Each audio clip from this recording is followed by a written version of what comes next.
Hi, this is Bob ఎలెఫెక్టస్. ఆదికాండము 1వ అధ్యాయము 26వ వచనంలో చూసినప్పుడు దేవుడు చెప్తున్న మాట ఏంటంటే, దేవుడు మన పోలికలో మన స్వరూపమందు నరులను సృజిద్దాం. అంటే అర్థం ఏంటి అంటే, దేవునిలో బహుళత్వం ఉంది, దేవునిలో సమాజం ఉంది. కాబట్టి ఆయన ఒక్క దేవుడు కానీ ముగ్గురు వ్యక్తులు ఎలా అయితే ఉన్నారు, యూనిటీ అండ్ డైవర్సిటీ ఆయనలో ఎలా ఉందో, సో తన ప్రజల్లో కూడా తను తయారు చేసిన మనుషులో కూడా యూనిటీ అండ్ డైవర్సిటీ వాళ్ళనుకున్నాడు. కాబట్టి ఒక దేవుడు ముగ్గురు వ్యక్తులు, కాబట్టి ఒక మానవాళి రెండు లింగాల్లో తయారు చేశాడు, స్త్రీగాను పురుషునిగాను సృజించాడు.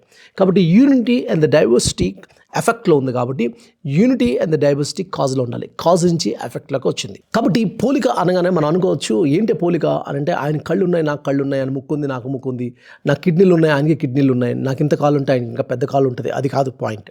అదేంటంటే కొలస్సీ పత్రిక 3వ అధ్యాయం 10వ వచనంలో ఏమంటాడంటే, జ్ఞానాన్ని దేవుని పోలికతో పోల్చాడు. కాబట్టి దేవుడు జ్ఞానవంతుడు, కాబట్టి మనిషిని కూడా జ్ఞానవంతుడిగా చేశాడు. కాబట్టి man is a rational being.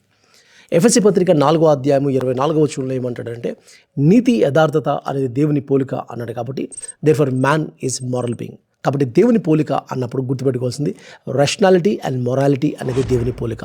అంటే రేషనాలిటీ జ్ఞానము, అలాగే నైతిక విలువలు, విచక్షణ జ్ఞానము, ఈ రెండు మనిషికి ఇచ్చాడు. అవి దేవుని పోలికగా మనం జ్ఞాపకం చేసుకోవాలి.